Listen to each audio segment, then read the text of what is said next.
G'day ladies and gentlemen, boys, girls and burgers. Welcome back to the channel for another brand new video. Today we're jumping into some of the issues that Call of Duty Modern Warfare 3 has. It has a lot of problems, it really does. But before we get into the video, I'd just like to ask if you could subscribe, please. That would be greatly appreciated. Give it a like. And let me know what you guys are enjoying the most after this weekend. I put in 20.30 hours, 20 and a half hours this weekend, and I tell you what, I'm having a good time. I really am. I'm having a really good time with this game.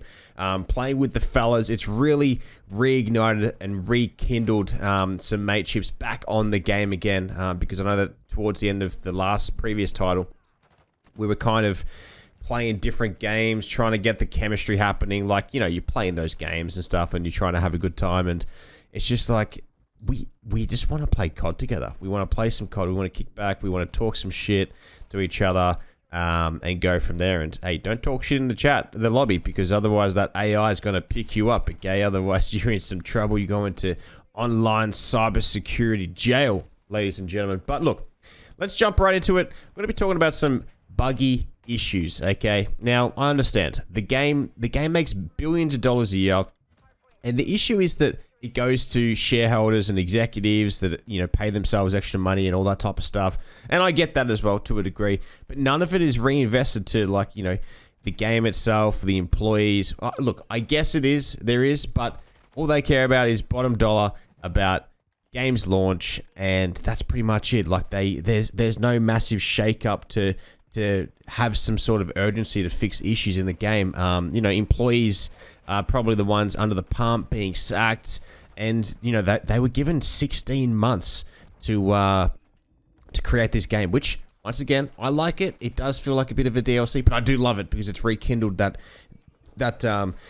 the game, the play style, the playing with the friends and all that type of stuff, and all those OG maps. But they were given such a short turnaround, under a year and a half, to make this game, to make a multi-billion-dollar game, which is quite impressive.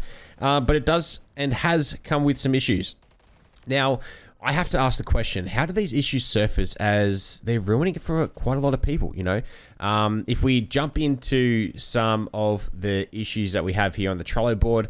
As well as, I'd like to expand on that and say, if you want to find the Trello board, you can find it on Trello.com for Modern Warfare 3 Sledgehammer Games, or you can jump onto Twitter, formerly known as X, on Call of Duty updates. That will show the two places where you can find their known issues and all those types of things.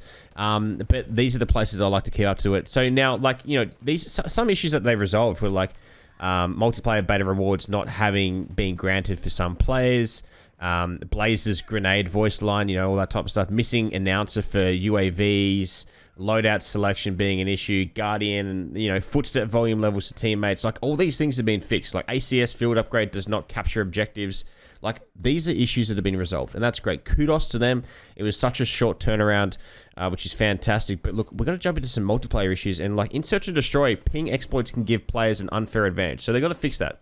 I don't know if they're going to completely remove it if they have the ping system, because I know that if you ping someone and they run around the wall, then you can, it's pretty much like wall hacks. Like, you can see the red dot floating around, you know when to pre-aim if that person's still there, and it lasts for a long time. So maybe they're going to ping it and then it lasts for like 2 seconds, bang, it disappears. That would probably be better. Another issue is players are experiencing a significant tack sprint delay after sliding. Now, I get it. I understand it. The sweats don't like this. The casuals like it.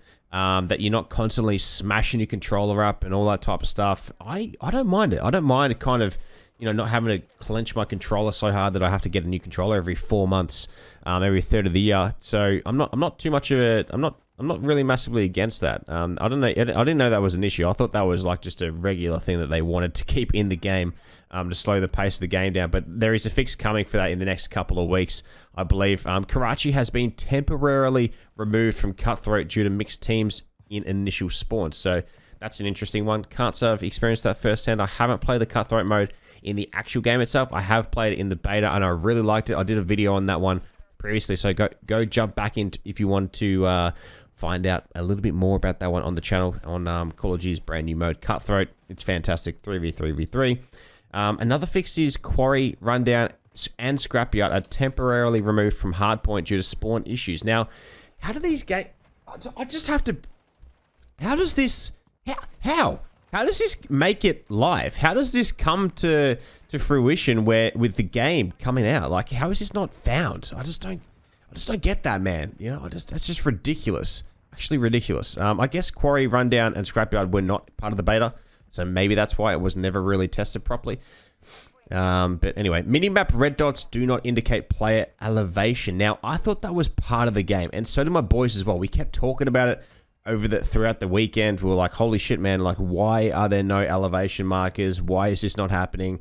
But it turns out it's a known issue. It's actually a glitch, and that's great. I love that, because let's say, for example, on something like Favela or Karachi, when you're up on a higher level, normally in previous titles, if you're on the lower ground and then they are on level 1, what would happen is if they shoot or are detected by a UAV, there would be an arrow above their red dot, and it will show you their elevation. Obviously, it's up 1, and then if it's up 2, it actually gives 2 arrows, I'm pretty sure. I could be wrong on that one, but that makes sense in my head. And you know what? If the developers are listening and watching this video, put 2 arrows. And if it's 3, put 3 arrows. Imagine like a 100-story building in like high rise on Ground War. Oh, no, not Ground War, sorry, on Warzone. And there's like 20 fucking little dots up top. That'd be nutty. But look, bomb sites can be planted from the unintentional location on terminal search and destroy. Now, that's planting the bomb outside of the plane or the wing. I saw an issue for that one. I saw the clip, and it's quite disgusting. It is quite disgusting. That needs to be sorted out ASAP. I'm an S&D fiend. I love that game mode. I still haven't played it.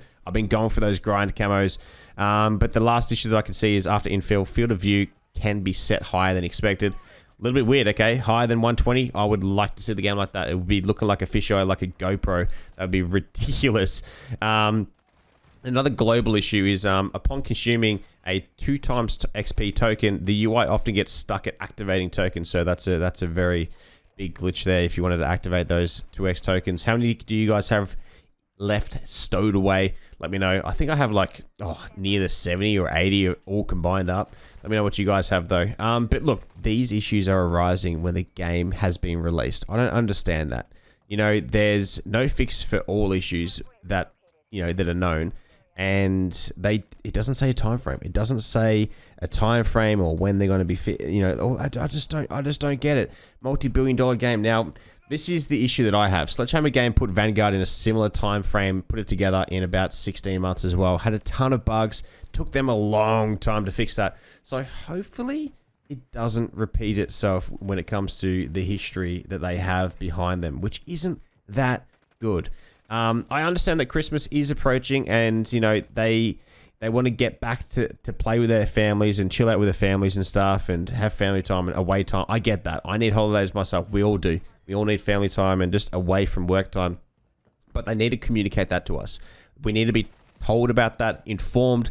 Let us know when the fixes are going to be coming, and then we have a clear roadmap about where we're heading forward and when these issues are going to be fixed. And then it's a little bit more promising, because as long as there's that communication, people are pretty happy with that. I'm pretty sure people are pretty happy with that, and I know for myself I would be too.